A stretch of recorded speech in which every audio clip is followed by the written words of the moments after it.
जय Hind defence lovers. आज की टॉप हेडलाइंस कुछ इस प्रकार है। आर्मी ने स्थापित करी smart firing range. IIC Bengaluru के रिसर्चर्स ने बनाया एमका के लिए स्वदेशी advance fuel injector. BrahMos aerospace ने विकसित किया कावेरी इंजन के ड्राई वेरिएंट के लिए आफ्टर बर्नर सेक्शन। भारत की स्पेस स्टार्टअप ने बनाया भारत की मैरीटाइम इंटेलिजेंस को बढ़ावा देने के लिए वरुण सैटेलाइट को। और पाकिस्तान का दावा, उनका नया यूएवी भारत के रुस्तम और इसराइल के हर्मिस 900 से कहीं ज्यादा सुपीरियर।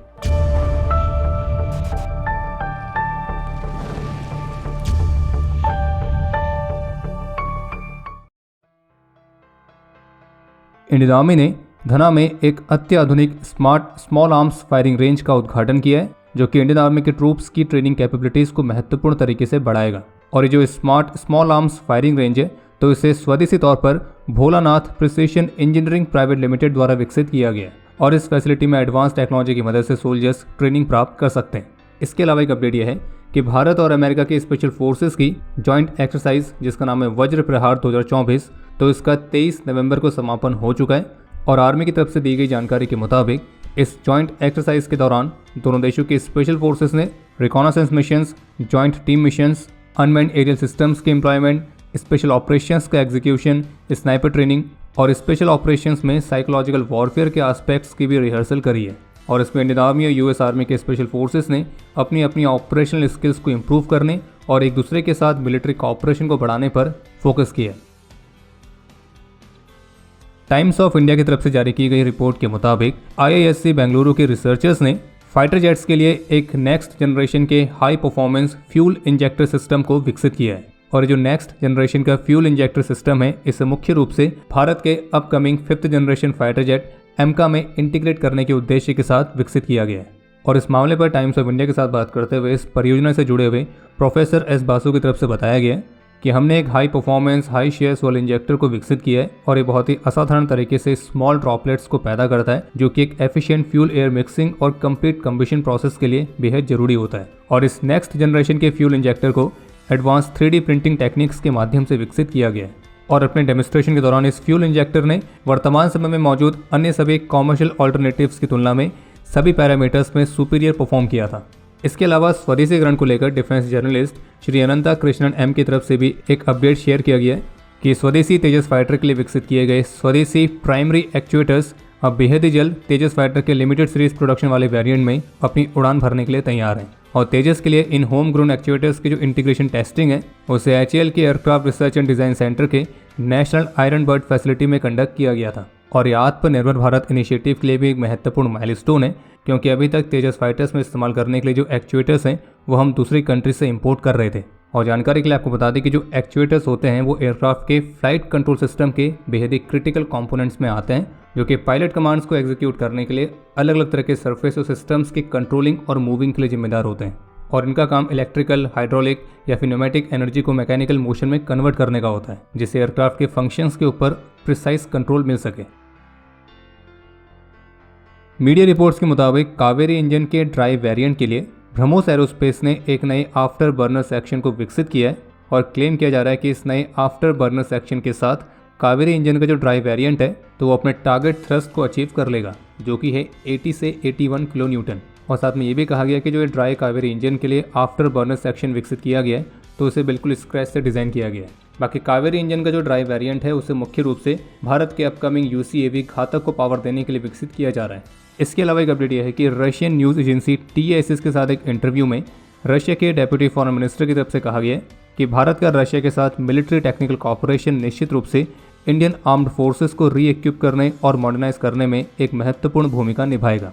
उनका ये कहना था कि भारत हमारा एक टाइम टेस्टेड और एक रिलायबल पार्टनर है और हम बहुत ही सिंसियरली अपने इस दोस्ती को महत्व देते हैं और भविष्य में इसे विशेष रूप से मजबूत करने का प्रयास भी करते हैं। और जब उनसे S-400 एयर डिफेंस सिस्टम की सप्लाई को लेकर प्रश्न पूछा गया, तो उनकी तरफ से फिर से इस बात पर जोर दिया गया कि रशिया अपने कॉन्ट्रैक्चुअल ऑब्लिगेशंस को पूरी सख्ती से पूरा करने के लिए प्रतिबद्ध है। और इसके साथ उनका यह भी कहना था कि जितने भी मुद्दे उत्पन्न होते हैं, तो उन सभी का समाधान इंडियन कस्टमर्स के साथ एक क्लोज कॉपरेशन के माध्यम से किया जाता है। बाकी मॉडर्न वेपन्स के जॉइंट प्रोडक्शन सहित इस क्षेत्र में रशिया और भारत के बीच बायलैटरल कॉपरेशन इस क्षेत्र और संपूर्ण विश्व में सुरक्षा और स्थिरता बनाए रखने के हित में विकसित हो रहा है और ये कभी भी किसी और अन्य स्टेट के खिलाफ नहीं है। भारत की स्पेस टेक स्टार्टअप जिसका नाम है पियरसाइट, तो इन्होंने अपनी पहली सैटेलाइट को अनवील किया है जिसका नाम रखा गया है वरुण, और ये 24/7 all weather maritime surveillance capabilities deliver करने में सक्षम है। और पियरसाइट ने अपनी सैटेलाइट को मुख्य रूप से भारत की मैरीटाइम इंटेलिजेंस कैपेबिलिटीज को बढ़ावा देने के उद्देश्य के साथ विकसित किया है। और चूंकि ये एक ऑल वेदर सैटेलाइट है तो ये किसी भी तरह की वेदर कंडीशन में, किसी भी तरह की स्थिति में, चाहे दिन हो या रात हो, सर्विलियंस प्रोवाइड करने में सक्षम है और ये बादलों के पार भी देख सकती है। और इसमें सिंथेटिक एपरेचर रडार सहित कई सारी एडवांस टेक्नोलॉजीज इक्विप्ड की गई हैं और इस सैटेलाइट को केवल 9 महीनों के अंदर विकसित किया गया है। वैसे अगर आपको भारत द्वारा इस्तेमाल किए जाने वाले अलग अलग मिलिट्री सैटेलाइट्स के बारे में डिटेल में जानना है तो उस पर एक डेडिकेटेड वीडियो हमने पहले बनाई थी, आप उसके माध्यम से जानकारी प्राप्त कर सकते हैं। लिंक इस वीडियो के डिस्क्रिप्शन में मिल जाएगा। और बाकी अगर आप यहाँ तक वीडियो देख ही चुके हैं तो इस वीडियो को अपना स्वदेशी लाइक देना ना भूलें। लेटेस्ट रिपोर्ट्स के मुताबिक भारत ने Pinaka multi barrel rocket launcher systems का पहला लॉट आर्मीनिया को सप्लाई कर दिया है। और जानकारी के लिए आपको बता दें कि पिनाका रॉकेट्स के लिए आर्मीनिया के साथ जो कॉन्ट्रैक्ट है वो लगभग 2 वर्ष पहले साइन किया गया था। इसके अलावा एक अपडेट यह है कि आज रविवार को ईरान की तरफ से कहा गया है कि वो आने वाले दिनों में 3 यूरोपियन कंट्रीज के साथ न्यूक्लियर टॉक्स कंडक्ट करेगा और इन 3 यूरोपियन कंट्रीज में फ्रांस, जर्मनी और यूके शामिल हैं। और इसके अलावा न्यूक्लियर इश्यूज के अलावा फिलिस्तीन और लेबनान वाले इश्यूज को भी इस दौरान डिस्कस किया जाएगा। इसके अलावा एक अपडेट यह है कि पाकिस्तान के ग्लोबल इंडस्ट्रियल डिफेंस सॉल्यूशंस के CEO की तरफ से क्लेम किया गया है कि उनका जो न्यूली डेवलप्ड शहपार 3 नाम का UAV है तो वो कैपेबिलिटीज़ के मामले में भारत के रुस्तम और इजराइल के हर्मीस 900 UAV से भी कहीं ज़्यादा सुपीरियर है। क्योंकि पाकिस्तानी मैन्युफैक्चरर्स का क्लेम है कि जो उनका शहपार 3 UAV है तो वो 35,000 फीट की ऊंचाई तक ऑपरेट कर सकता है। इसका 30 घंटे का एंड्योरेंस टाइम है और ये 8 वेपन सहित टोटल 500 किलोग्राम तक के पेलोड को कैरी करने में सक्षम है। और इसके लिए इसमें 6 हार्ड पॉइंट्स दिए गए। और उनका यह भी कहना है कि इस UAV को उन्होंने पूरी तरह से पाकिस्तान में केवल 2 वर्षों के टाइम पीरियड के अंदर विकसित किया है। अब बाकी इस UAV को लेकर पाकिस्तान के जितने भी क्लेम्स हैं तो वो एक्चुअल में कितने ज़्यादा सही हैं वो तो खैर आने वाले समय में ही मालूम पड़ पाएगा। बाकी अब समय है आज के इतिहास का। आज के दिन 1971 में अपने अदम्य साहस और वीरता का परिचय देते हुए लांस नायक उग्रह पांडे ने अपना सर्वोच्च बलिदान दिया था और इन्हें मरणोपरांत महावीर चक्र से सम्मानित किया गया। आज के दिन 2007 में जम्मू कश्मीर में एक ऑपरेशन के दौरान अपने अदम्य साहस और वीरता का परिचय देते हुए राइफलमैन विजय कुमार राणा वीर गति को प्राप्त हुए थे। आज के दिन 1965 में मेजर पूरनचंद्र, 1999 में कैप्टन शैलेश और 1971 में सूबेदार राज बहादुर सिंह वीर गति को प्राप्त हुए थे। और आपके लिए आज का प्रश्न है कि इंडियन आर्म्ड फोर्सेस की यूथ विंग किसे कहा जाता है। और अब समय है आज के टॉप 3 कमेंट्स का जो ये रहे आपकी स्क्रीन पर।